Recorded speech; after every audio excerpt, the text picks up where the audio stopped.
Meaning of indiscipline. Indiscipline. Indiscipline.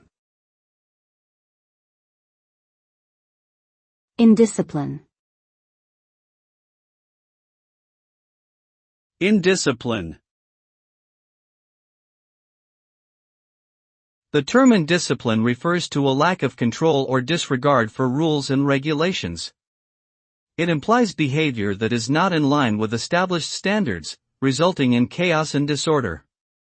Indiscipline can manifest itself in various forms such as disobedience, absenteeism, disrespect, aggression, and poor time management.